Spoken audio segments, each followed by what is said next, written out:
Hola, bienvenidos a Ciudad de Esperanza, somos los pastores Juan y Nancy. Estamos muy emocionados de que nos acompañes. Ve por tu Biblia, un cafecito y prepárate para juntos estar aprendiendo y reflexionando en la palabra.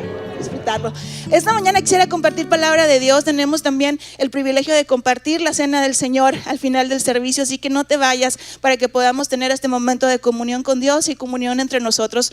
Pero quisiera hablarte un poquito de un pasaje en la Escritura que se me hace muy peculiar. Un pasaje en donde se contrastan dos personajes, y estos personajes, uno enfrenta la presencia de Dios, la presencia de Jesús, con tanto asombro y tanto agradecimiento que tiene que caer de rodillas delante de su presencia. Y este otro personaje responde ante la presencia de Jesús con una familiaridad, como si lo conociera de toda la vida, como si se hubiera sentado a comer con él todos los días, como si se hubiera despertado con él esa mañana, y responde con una familiaridad que a lo largo de la historia se va transformando en indiferencia. Y esa es una señal de alerta para cualquiera de nosotros. Y me recordó a una de mis tías. Ya saben que siempre le traigo chismes de mi familia. Yo tengo una tía muy linda, muy bonita. Ella es la tía Adela. La tía Adela, si usted quiere saber más o menos cómo es la tía Adela, tiene que conocer a la hermana Yolanda. Tiene mucho el corazón de la hermana Yolanda. Un corazón bien generoso, bien amistoso, incluye a todos. Siempre te sientes bienvenido. La de lado, cabello largo, es mi mami, y mi tía Adela es la que está a un lado. Ella es mi tía Adela. Y si tú ves su sonrisa es: yo puedo ser tu amiga en este momento. Te voy a pasar mi teléfono, y te voy a pasar mi WhatsApp, y vamos a ser los mejores amigos, y toda la vida vamos a estar juntos hasta el final. Y yo así me sentía con mi tía Adela. Yo era una adolescente, mi tía todavía estaba soltera, ella era del grupo de jóvenes, y era la que me sacaba los permisos, pues para irme con ella, ¿verdad? A las reuniones de los jóvenes, a las cenas. Ella en ese momento entró a una escuela bíblica allí en Saltillo, nocturna, me dejaba leer sus libros. Fue cuando aprendí, me empezó a encantar la historia cristiana, empecé a leer, y ella me daba, era esa puerta abierta a un mundo que yo no conocía, y a mí me encantaba andar con ella. Después ella se fue de misiones a muchos de los ranchos alrededor de Saltillo, y entonces yo me ponía mi falda largota y me iba con ella a estar saltando entre los campos y entre los matorrales, evangelizando a quien se dejara. Y ella era mi tía Adela, y te hacía sentir tan bienvenido, tan incluido, tan parte de ti, de ella misma, perdón, que tú pensabas que iba a ser tu amiga 24 horas los 7 días de la semana.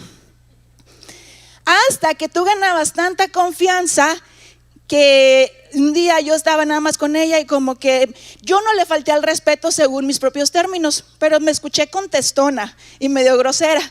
Y entonces ella me puso un alto y me puso: mira, Nancy, entre tú y yo hay una barrera que tú no puedes cruzar. Entre tú y yo hay una pared que por más familiaridad que tengamos, que por más que tú sientas que somos amigas, tú no puedes cruzar. Yo soy tu tía y tú eres la sobrina. Y ese día aprendí que no importa qué tan cercano te sientas a alguien en esta vida, no podemos faltarle el respeto a esa persona. No importa qué tanta familiaridad tengamos con alguien, eso no nos puede quitar el asombro acerca de su amistad. No importa que tengamos bien cerquita a alguien a nuestro corazón, como quiera, a veces hay una distancia solamente dado por el rol que jugamos en esta vida. Y no sé si ustedes están de acuerdo conmigo, pero muchas veces la familiaridad nos va a llevar a la indiferencia, o nos va a llevar a la falta de respeto, porque nos sentimos tan cómodos con esa persona hasta que esa persona nos pone en nuestro límite, ¿no? Y me recuerda mucho a nuestra cultura. Nuestra cultura está tan acostumbrada a Dios.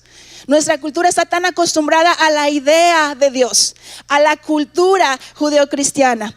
Nuestra cultura ha escuchado que Jesús vino, vivió, murió por nosotros, habló como nosotros, se encarnó como uno de nosotros, y lamentablemente nos acostumbramos a Él, nos acostumbramos a su presencia.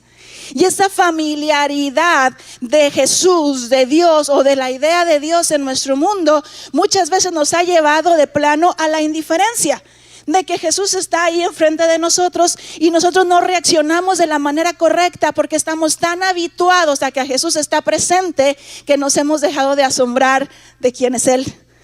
Se nos ha olvidado de que nosotros somos hijos y Él es Padre. Se nos ha olvidado de que nosotros somos criaturas y Él es el Creador. Se nos ha olvidado que nosotros somos seres temporales y Él es eterno. Se nos ha olvidado que su amistad es un regalo que Él nos vino a dar a nosotros, porque nosotros nunca pudimos haberlo obtenido. Es decir, yo nunca pude haber llegado hasta donde estaba Dios y hacerme su amigo, pero Él tuvo que venir y bajarse a donde estaba yo para que yo pudiera ser su amiga.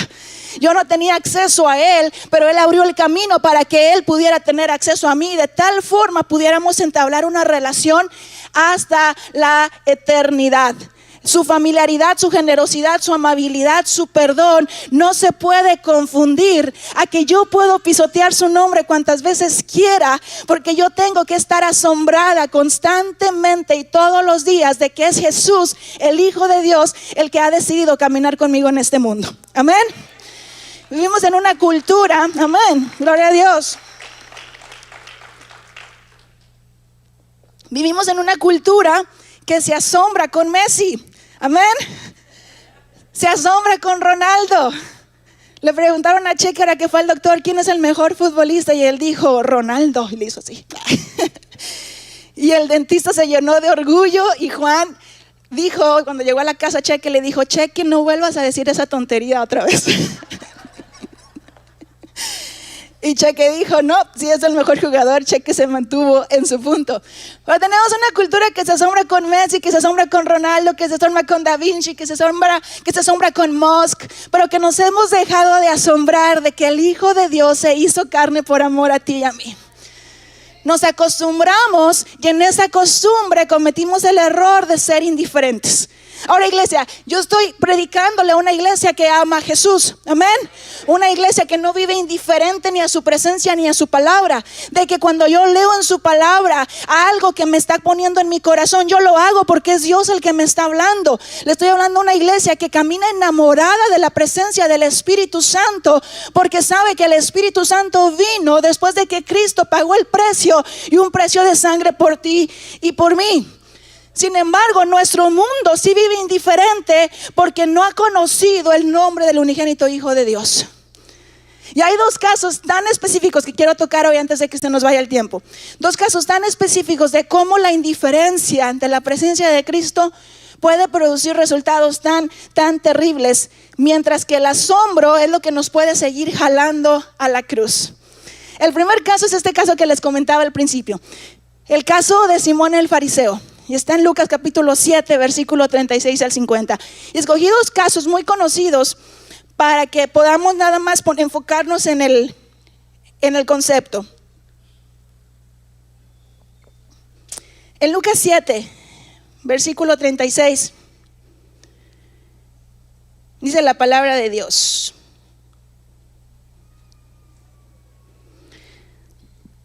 Dice, uno de los fariseos, déjeme, aquí me cambió mi versión.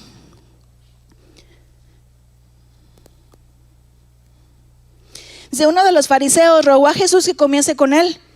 Y habiendo entrado en casa del fariseo, se sentó a la mesa. Entonces una mujer de la ciudad, que era ¿qué? Al saber que Jesús estaba a la mesa en casa del fariseo, trajo un frasco de alabastro con perfume. Y estando detrás de él a sus pies, llorando, comenzó a regar con lágrimas sus pies y los enjugaba con sus cabellos, y besaba sus pies y los ungía con el perfume. Y cuando vio esto el fariseo que le había convidado, dijo para sí, este si fuera profeta, conocería quién y qué clase de mujer es la que le toca y que es una pecadora. Y entonces respondiendo Jesús le dijo, Simón, Simón, tengo algo que hablar contigo y no sé si estás listo para esta conversación. Simón invita a Jesús a comer a su casa. Y en esa era la costumbre del tiempo. Usted lo sabe, que cuando llegaba alguien, como había mucha tierra en el camino, se les lavaba los pies para que sus pies estuvieran limpios cuando se sentaban a la mesa.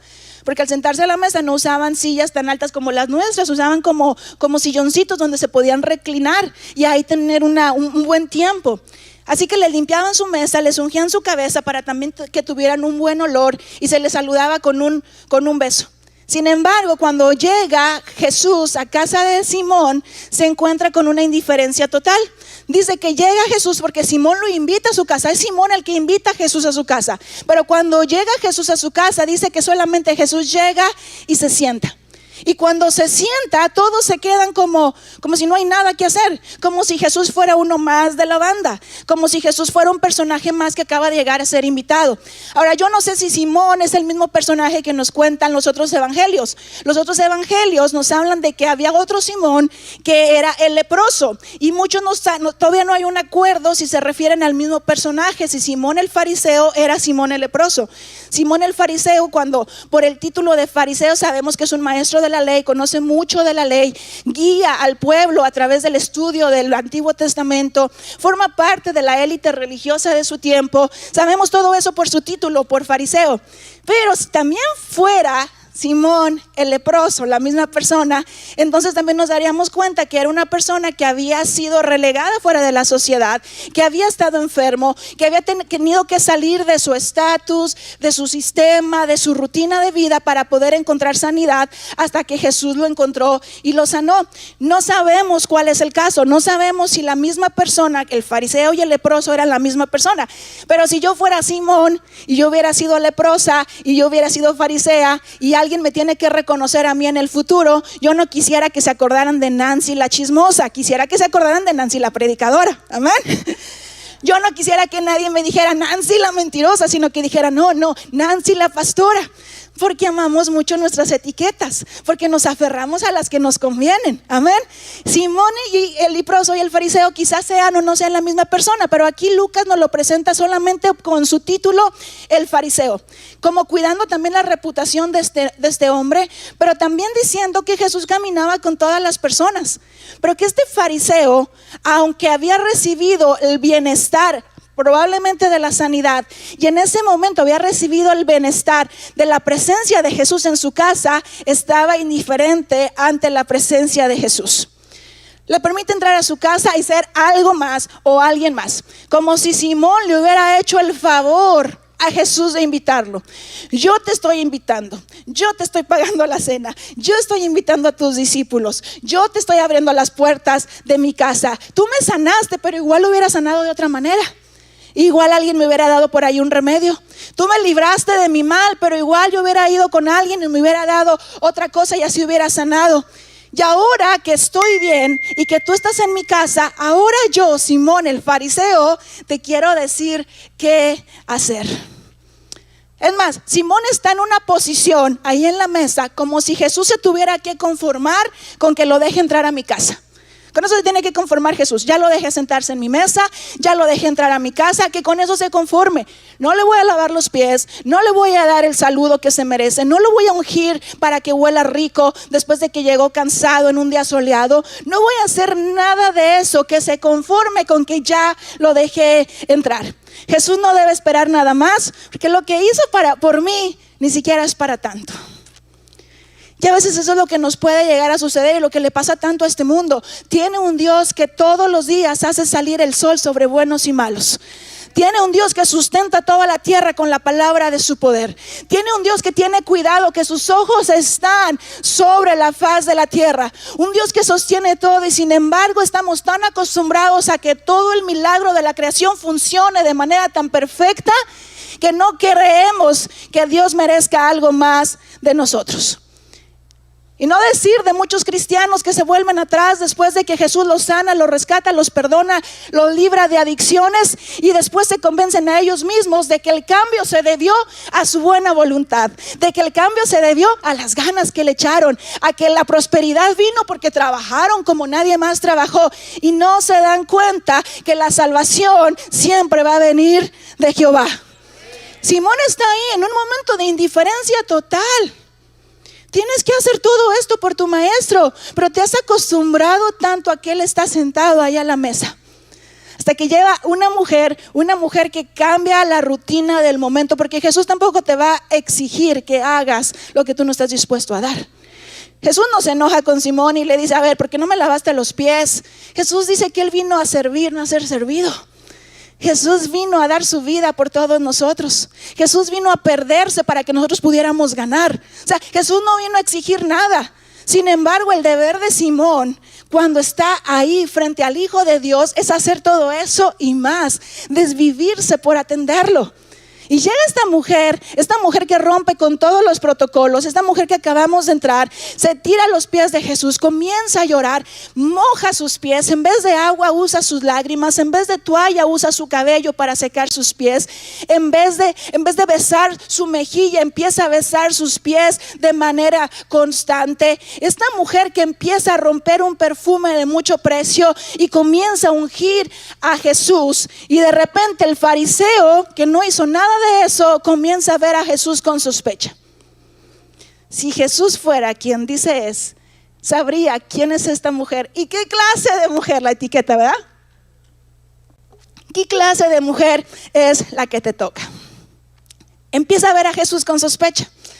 Lo que Simón no sabe o no se ha dado cuenta todavía es que el pecado sí mancha, el pecado sí contamina, al menos de que tú seas el que lo limpia.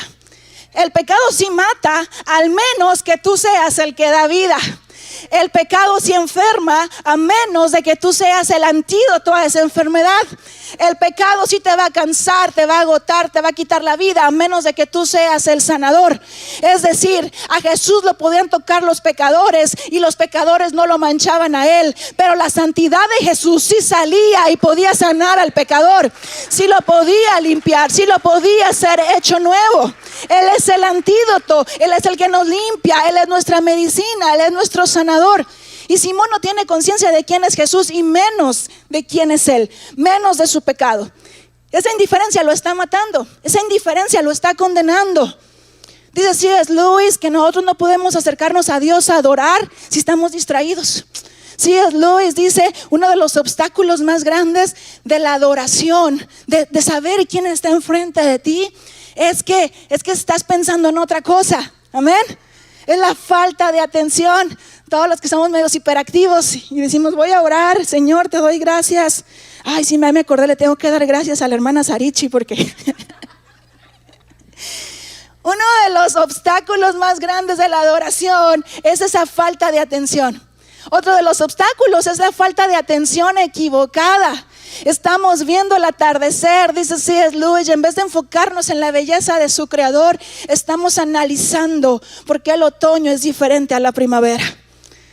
Y nos enfocamos en el análisis y nos desprendemos del asombro. Y aquí está Simón, tiene a Jesús enfrente y en vez de adorarlo está analizando la situación. Wow, eso no debe ser de Dios, eso no debe ser un profeta. Él no debe de ser quien dice ser. Esta mujer es una pecadora. ¿Sí saben quién es? Seguramente es la prostituta del pueblo y Jesús sabe. Pero si fuera profeta, ¿por qué se está dejando que lo toque? Porque está permitiendo que le bese los pies. Esto no debe de ser permitido. La ley lo prohíbe. ¿Quién la dejó entrar? Y en lugar de asombrarse, está poniendo su atención en el lugar equivocado. Este teólogo dice que la tercera manera de distraernos en nuestra adoración es la ambición. ¿Por qué la ambición? Porque la adoración nos llama al agradecimiento. Y en nuestra adoración agradecemos por lo que tenemos hasta que nos acordamos de lo que no tenemos. Y en lugar de adorar lo que tenemos, deseamos tener más. Y hay espacio para eso. Hay espacio. La Biblia habla acerca de que podemos pedir y cuando se nos pide se nos va a dar. Ese no es el problema. El problema es cuando distraemos nuestra atención de quién es Él para saber qué me puede dar Él. Y el cuarto punto que habla C.S. Lewis de que nos desvía nuestra atención de adoración es la arrogancia. Porque decimos, wow, todo lo que sé de Dios, que me asombro tanto ante Dios. Y nos enfocamos tanto en lo que sabemos que empezamos a dejar pasar lo que el Señor nos está revelando. Simón tiene que hablar con Jesús. Y Jesús escucha sus pensamientos y le dice, Simón, mira, había un hombre que debía 500 denarios y otro hombre que debía 50. Le debían a la misma persona. Y esta persona tan generosamente le perdonó la deuda a los dos. ¿Quién va a estar más agradecido? ¿Quién va a amar más? Y Simón, siendo muy inteligente, dice: Señor, el que se le perdonó más es el que tiene que tener más agradecimiento, es el que tiene que amar más. Y entonces Jesús toma la respuesta de Simón para decirle: Simón, esta mujer desde que llegó no ha dejado de besar mis pies, de mojarlos con sus lágrimas, de secarlos con su cabello. Y yo cuando entré a tu casa, tú no me diste un beso, tú no me ungiste, tú no lavaste mis pies. Y esta mujer desde que llegó no ha dejado de hacerlo. A la que mucho se la perdona, mucho ama. Y a Simón se le olvidaba algo, lo que a ti y a mí a veces se nos olvida: que nosotros no somos mejores que una prostituta, que nosotros no somos mejores que un chantajista, que nosotros no somos mejores que un asesino, que yo no soy mejor que aquella mujer que abandonó su casa, a su esposo y a su familia. No somos mejor que ellos. Si no lo hemos hecho, es porque Jesús vino a salvarnos de nuestras tendencias asesinas, suicidas, opresivas y corruptas. Si no lo hemos hecho, es porque el Señor, cuando nos alcanzó, canceló la deuda que teníamos y canceló mi naturaleza pecadora que me inclinaba hacia el mal y que me obsesionaba con hacer daño. Y de repente vino Jesús y lo cortó. Pero yo no soy mejor que ellos. Es más, cuando escuchamos esas historias de terror, podemos entender que en las condiciones adecuadas, el mismo pan que puede servir de alimento a nuestros hijos es el mismo pan que se puede llenar de humedad y de gusanos enfrente de nuestra mesa. Es la misma materia, pero en las condiciones diferentes.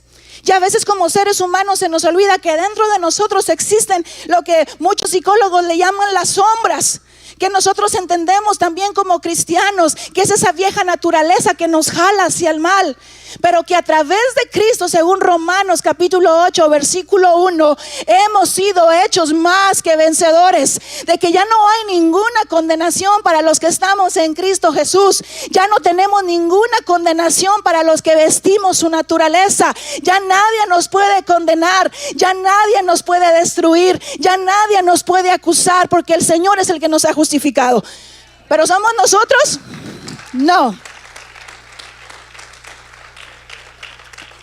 Simón se le olvidó, pensando que él debía 50 denarios, se le olvidó que él también debía 500.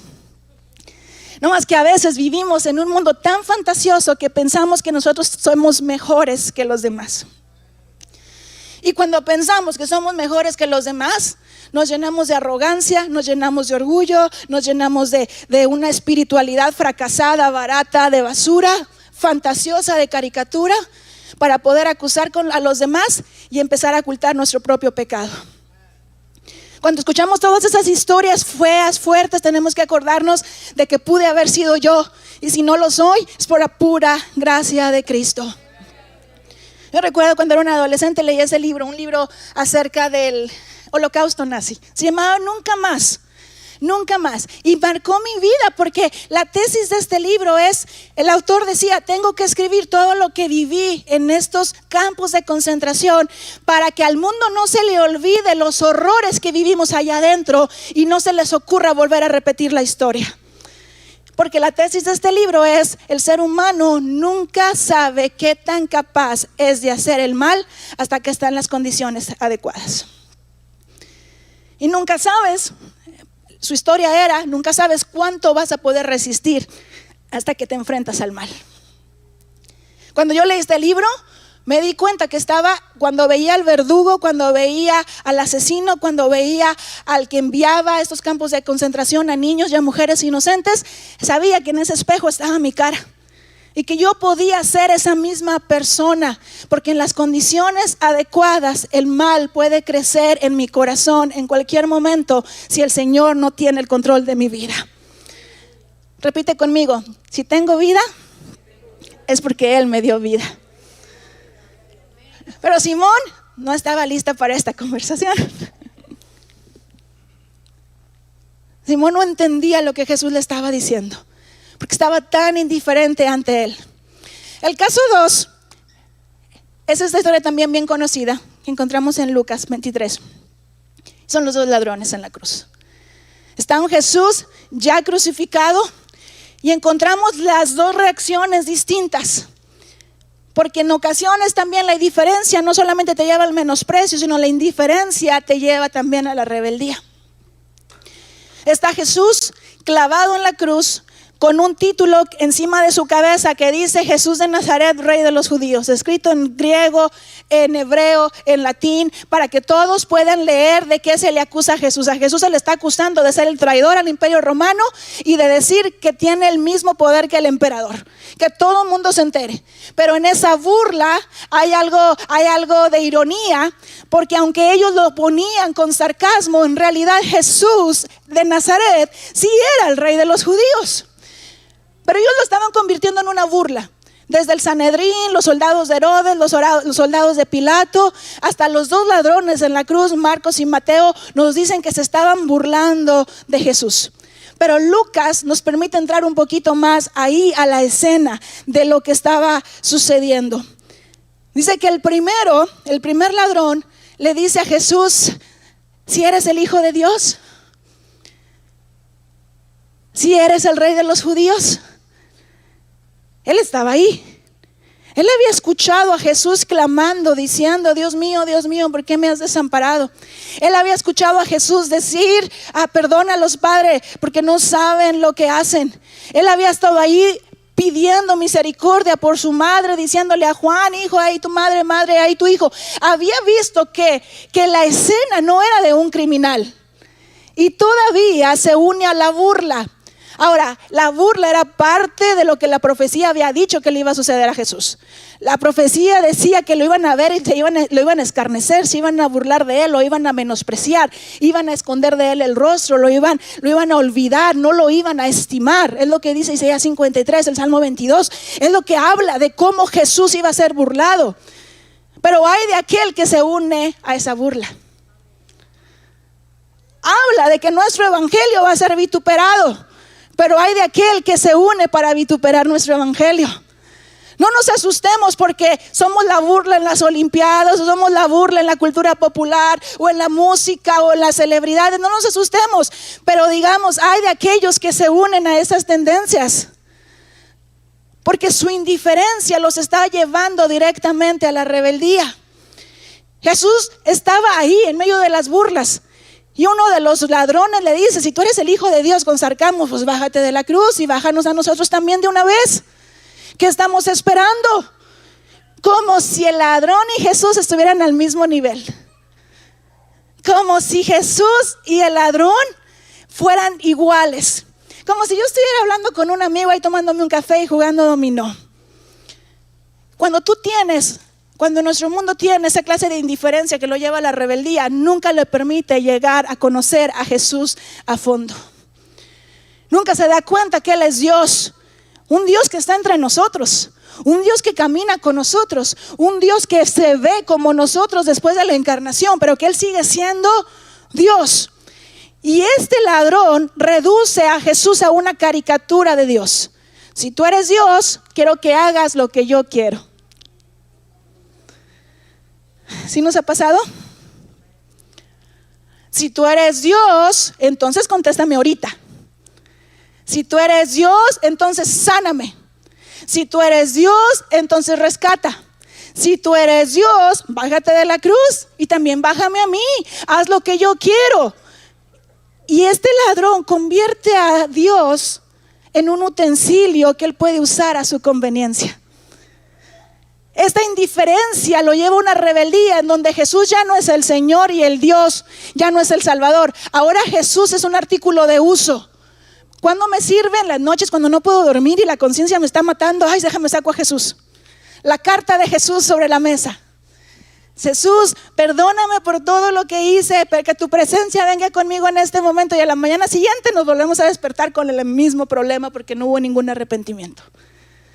Un Jesús que usamos a nuestra conveniencia, cuando Jesús es el Señor de todo, cuando el Señor domina sobre todo, cuando Él está por encima de toda potestad y de todo principado, cuando Él es el creador de todo lo que existe arriba en el cielo, abajo en la tierra y aún por debajo de la tierra, cuando el Señor, cuando está ahí clavado en la cruz, está llevando el precio del rescate de todos nosotros.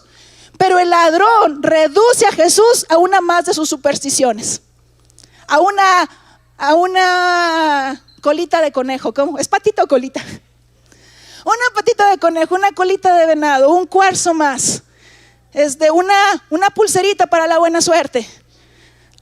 Cuando yo era maestra, llegó una mamá y me dijo: maestra, le traje este regalo y es un perfumito. Y cuando lo leí decía: para el mal de amores, la prosperidad y los amarres.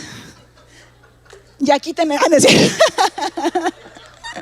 Dije: no, ya estoy bien amarrada, gracias. Ella me lo trajo con tanta devoción, con tanta: yo la quiero, maestra, y usted se ve bien mal, póngase esto. Reducimos a Jesús cuando queremos que haga lo que yo quiera. En este momento, bájate y bájame. Tú eres Dios, tú eres Señor. Si de verdad eres quien dices ser, ¿por qué no están funcionando las cosas como yo quiero que funcionen? Porque te hace falta todavía mucho proceso. Me encanta porque la respuesta del otro ladrón es esta. Y le dice a su amigo ladrón, le dice: ¿tú todavía no te convences del mal que has hecho? ¿Todavía ves la condición en la que te encuentras? Y en este momento todavía no temes a Dios. Todavía estás ahí viviendo en rebeldía. Ahí ya estás clavado. ¿Ya qué más quieres? Ya arrepiéntete. Pero no sabe a cuánta gente yo le he predicado así. Esa gente prefiere morirse crucificado por su pecado en lugar de buscar un redentor. Es como: ¿qué más quieres que te pase? El Señor está aquí para rescatarte. Tus vicios ya te tienen aturdido. Tus malos manejos ya te tienen en la esquina. Tu familia está destruida. Has perdido todo lo que tenía de valor. Y aquí está el Señor para rescatarte. Y ellos dicen: pues si es Dios, que se baje de la cruz y que me baje a mí también ahorita. Ya le dice: no tienes temor a Dios ni aún en estos momentos. Y este ladrón, en vez de rebajar a Jesús a su nivel, le dice a Jesús: Jesús, acuérdate de mí cuando vengas en tu reino. En vez de rebajar a Jesús a su nivel, le dice: Jesús, exáltame al tuyo. Porque yo sé que aquí la gente se está burlando diciendo que tú eres el rey de los judíos, pero yo sé, por lo que he escuchado, por lo que estoy testificando en estas 6-9 horas que llevamos juntas, es que tú le perteneces a un reino que está por encima de este mundo.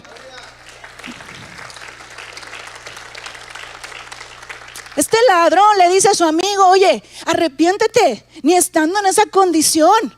Nosotros estamos pagando el mal que hicimos, pero este hombre ningún mal ha hecho. ¿Sabe lo que hizo este ladrón? Este ladrón se arrepintió. Este ladrón reconoció. Este ladrón dijo: Jesús está muriendo por algo que no debe de morir. Yo sí estoy pagando las cuentas que debo. Mientras que aquel ladrón que estaba ahí: Jesús, a ver, bájate y bájame. Estaba como diciéndole a Jesús: a ver, Jesús, bendíceme y dame, cuando el que está en deuda es Él. Nosotros somos los deudores. Jesús perdonó nuestras deudas, y después de que perdonó nuestras deudas, estamos exigiéndole al Señor que nos sirva como si Él fuera nada más un instrumento que podemos usar a nuestra conveniencia, como cualquier otro de nuestros ídolos o supersticiones. No.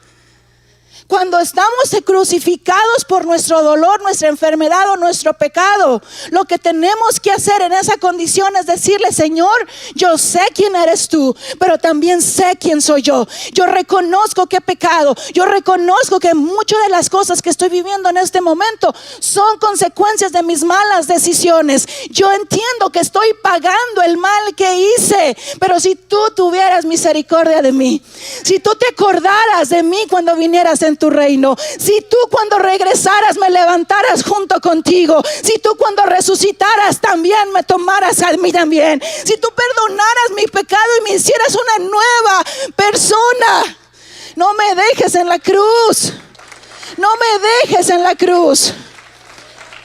Y es ahí cuando Jesús le promete: hoy estarás conmigo en el paraíso. Hoy estarás conmigo en el paraíso, porque Jesús sí es Rey. Di conmigo: Jesús sí es Rey. Él sí tiene un reino. Él es el Mesías, Él es el Salvador. Él se encarnó para que pudiéramos disfrutar toda la plenitud de su deidad.